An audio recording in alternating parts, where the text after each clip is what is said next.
নমস্কার দর্শক বন্ধু, আশা করি সবাই ভালো আছেন।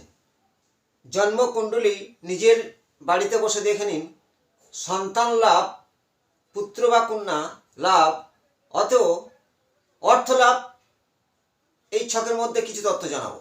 আমরা জন্মছকে যদি কয়েকটা পজিশন এরকম থেকেই যায়, তাহলে আমরা অর্থ লাভ হবে, সন্তান লাভ হবে। অনেকের ক্ষেত্রে দেখা যায় সন্তান হয় না। যেমন আগের ভিডিও আমি দিয়েছিলাম যে নিঃসন্তান বা সন্তান কেন হয় না। আজ দেবো সন্তান হওয়া যোগ ও অর্থ লাভের যোগ। নিজের কুণ্ডলিতে দেখে নিন, যদি কোনো পজিশন থাকে, আজ নেই কাল হবে।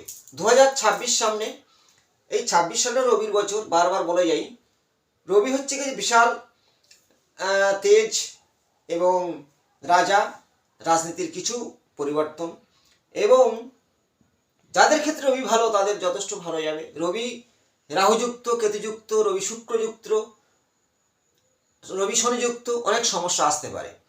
অনেকে রাশি নিয়ে বলছে যে রাশি বিরাট কিছু, এরকম ব্যাপার নয়। জন্মকুণ্ডলী তার ফার্স্ট দেখতে হবে ও গ্রহদের সঞ্চার। এখন বর্তমান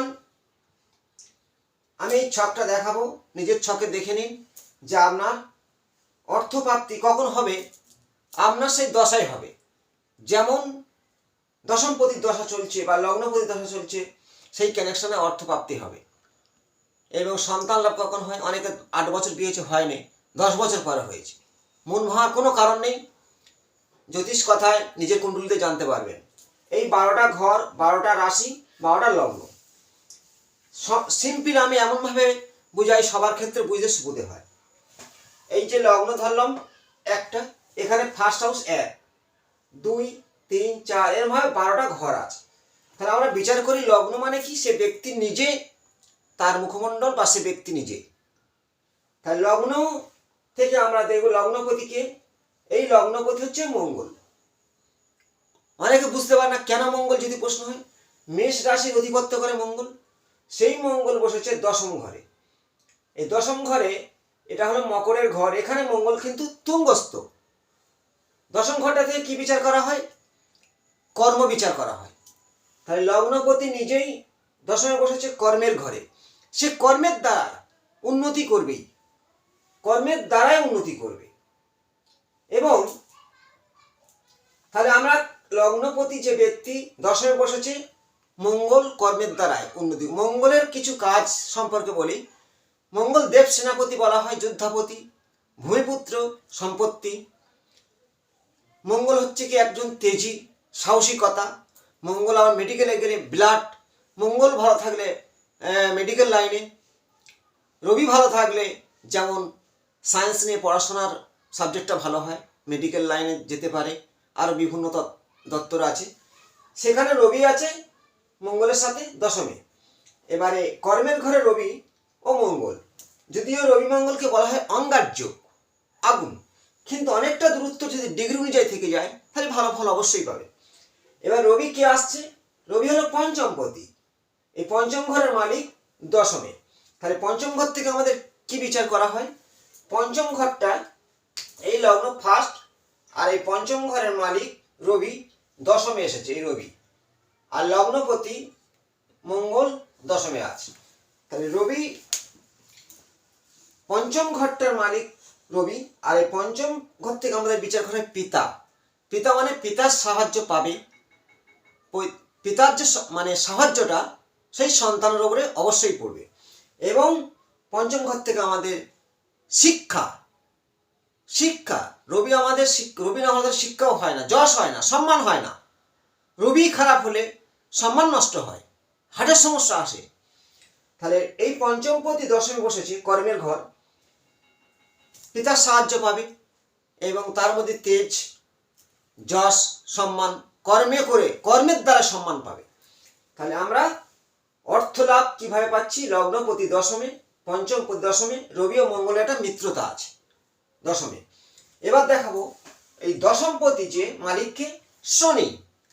শনি কিন্তু তুলা রাশিতে বসেছে, এটা নিচস্থ। এবার লগ্নের সপ্তম ঘর, এটা লগ্নের সপ্তম ঘর থেকে আমরা কি বিচার করি? সপ্তম ঘর থেকে ফার্স্ট হলো বিবাহ জীবন। যদিও লগ্নে শনি থাকলে দেরিতে বিয়ে হয়, স্বামী স্ত্রীর মধ্যে একটু অশান্তি, নানান কিছু ঘটে। কারণ যে কোনো পাপগ্রহ সপ্তমে থাকা মানে প্রচুর ক্লায়েন্টের দেখা গেছে যে ছাড় হয়ে যায়, কেউ অশান্তি ভোগ করে সংসার করে, কারো ক্ষেত্রে হয় না, এটা বাস্তবে ঘটে। কিন্তু শনি ধীর গতি, যা সব কিছু ধীরে, দেরিতে ভাগ্য গড়া, দেরিতে সব কিছু হওয়া। যদিও সপ্তম ঘরের শনি, অনেক লগ্নের ক্ষেত্রে শনি কিন্তু তুঙ্গস্থ থাকে না, শুধু সপ্তম ঘরের তুঙ্গস্থ তা নয়, তুলা রাশির ঘরে মেষ লগ্নের ক্ষেত্রে শনি তুঙ্গস্থ। তাহলে শনি সপ্তম ঘরে থাকলে লেটে বিবাহ, অশান্তি এটা ঘটতেই পারে, কারণ শনির দৃষ্টি লগ্নের ওপর পড়বে, সবকিছু ঢিলে। সপ্তম ঘর থেকে আরেকটি বিচার করা হয় বিজনেস, মানে ব্যবসায় উন্নতি। তাহলে দশমপতি ও একাদশপতির মালিক হলো শনি, এই সপ্তম ঘরে বসেছে। তাহলে সপ্তমের দশমে একাদশের কানেকশন হচ্ছে, পঞ্চম লগ্নের কানেকশন হচ্ছে। এখানে বিজনেস করে যথেষ্ট উন্নতি, অর্থপ্রাপ্তি যোগ, এটা দেখবেন যে আপনার লগ্ন যেখানে হোক, দশম একাদশ লগ্ন দ্বিতীয়া বা সপ্তমের কানেকশন হলে আপনার ব্যবসায় প্রচুর অর্থ লাভ হবে, কোটি টাকার মালিক হওয়া সম্ভব। এখানে মঙ্গল তুঙ্গস্থ আছে, শনি তুঙ্গস্থ আছে। এবার আমি দেখাবো শুক্র একাদশ ঘরে বসে আছে। এই শুক্র কিন্তু দ্বিতীয় পতি, এই লগ্নের দ্বিতীয় ঘরের মালিক শুক্র, কারণ বিশ্ব রাশির লর্ড শুক্র। সেই শুক্র আবার সপ্তম পতি ও শুক্র, সপ্তম পতি দেখো ব্যবসা, দ্বিতীয় পতি অর্থ, একাদশ ঘরে বসেছে। এবার দেখুন লগ্নের ষষ্ঠ ঘর কন্যা রাশি, কন্যা রাশির অধিপত্য করে বুধ, এই 6 নম্বর ঘরের মালিক বুধ এখানে বসেছে একাদশ ঘরে। তাহলে ছয়ের কানেকশনটা কি কি হয়? 6 নম্বর থেকে আমরা রোগ, ঋণ, শত্রু বিচার করি। আরেকটা কি বিচার করি? চাকুরি, যত চাকুরি সরকারি আন্ডারে চাকুরি মাত্র ষষ্ঠ ঘরে কানেকশন থাকা চাই। তেমনই ষষ্ঠপতি বুধ এই একাদশ ঘরে থাকার কারণে সরকারি চাকুরির কানেকশন, যে কোনো দপ্তর হোক, যদি নক্ষত্র বিচার করলে বলা যাবে, জানা যাবে যে কোন ডিপার্টমেন্টে চাকরি হতে পারে। এখানে সপ্তম পতি ও দ্বিতীয় পতির কানেকশন ষষ্ঠ ঘরের সঙ্গে একাদশ ঘর, আর একাদশ মানে সপ্তমে। ব্যবসাতে যথেষ্ট ভালো হবে, বুধ ব্যবসা দেখে।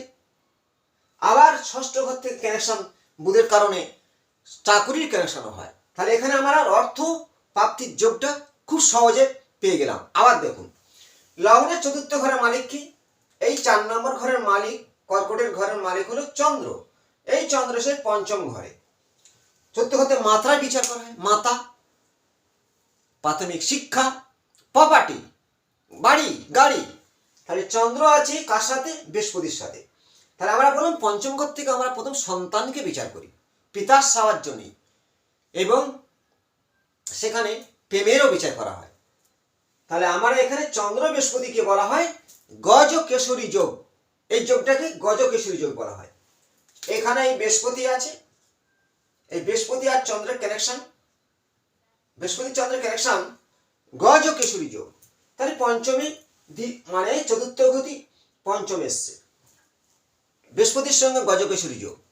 তাহলে বৃহস্পতি কিন্তু পুত্র সন্তান দেয়, আর চন্দ্র দেয় কন্যা সন্তান, শুক্র দেয় কন্যা সন্তান।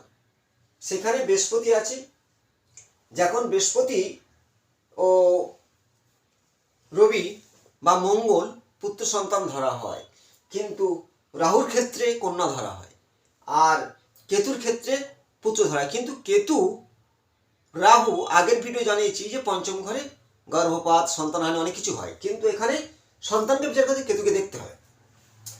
আর চন্দ্র পঞ্চমে থাকলে কন্যা সন্তান, বৃহস্পতি থাকলে পুত্র সন্তান। তাহলে এখানে কন্যা পুত্র মানে সন্তান লাভ। পঞ্চম ঘরে যখনই চন্দ্র আসবে বা বৃহস্পতি আসবে বা শুক্র আসবে, তার সন্তান অনিবার্য হবে, এটা জেনে রাখুন। এবং সপ্তম পতি যে পার্টনার মানে যে স্বামী স্ত্রী কানেকশন, সপ্তম পতির মালিক শুক্র যদি আবার পঞ্চমে আসে, সেটাও সন্তান হওয়ার যোগ। যাদের সন্তান হয় না, আগের ভিডিও জানিয়েছি, তাহলে আমি জানাচ্ছি যে আপনাদের সন্তান হবে, অর্থ লাভ হবে, কোটি টাকার মালিক হওয়া সম্ভব, যদি আপনার চোখে গ্রহদের ফর্মুলাগুলো ঠিক ঠিক জায়গা থাকে। রাহুকে বলবো, রাহু তুঙ্গস্থ মিথুনে, আর কেতু তুঙ্গস্থ কেতু হচ্ছে তোমার ধনুতে। এখানে রাহুর ফল, রাহু কোনো গ্রহের সঙ্গে কিন্তু যুক্ত নয়, যদিও দৃষ্টি থাকতে পারে, যেমন শনির দৃষ্টি সপ্তম আছে, আরও দৃষ্টি আছে, বৃহস্পতির দৃষ্টি আছে, তেমনই এই দৃষ্টি বিনিময়ে অনেকটা নেগেটিভ আসে, অবশ্যই আসে, কিন্তু যুক্তটা সবচেয়ে বেশি খারাপ। তাহলে এখানে গ্রহদের ফর্মুলা ভাব বিচার, মানে ভাব অনুযায়ী আমরা সন্তান লাভ, অর্থ লাভ, বিজনেস করে, চাকুরি করে কোটিপতি হওয়া সম্ভব, একাধিক গাড়ি বাড়ি হতে পারে। এই যে তত্ত্বগুলো জানাচ্ছি নিজেরাই নিজের জন্মছকে মিলাবেন। 26 সালের জন্য আমি একটা ভালো কিছু বলবো, যে যাদের ক্ষেত্রে, যদিও অনেক রাশির ক্ষেত্রে 26-এ প্রথম, এখন তো কর্কট রাশির খুবই খারাপ সময় চলবে। রবি নিজের ঘর কর্কটে ছিল, মিথুনে পিছিয়ে গেছে, বর্গী হয়ে গেছে, অনেকটা সময় খারাপ যাবে। তেমন কুম্ভ, মীন ও মেষের 7.5 চলছে, সেটাও সমস্যা আছে। সেই অনুযায়ী কিছু কিছু রাশির ক্ষেত্রে অনেক ডাউন যাবে, ধৈর্য ধরতে হবে। রবি বছর শুরু হচ্ছে সূর্যদেবকে আহ্বান করার মূল মন্ত্র ওং হ্রিং হং সূর্যায় নমঃ, এগুলার জপ করবেন সকাল সন্ধ্যা সব সময়। সূর্যদেব, ওং বলা মানে পরম ব্রহ্ম, হ্রিং হ্রিং একটা শক্তি, মহাশক্তি, ওং হ্রিং হং সূর্যায় নমঃ, সূর্যদেবের স্মরণ করে জপ করুন, সূর্যদেবকে অর্ঘ্য দিন। ভালো থাকবেন, লাইক শেয়ার করুন, নমস্কার।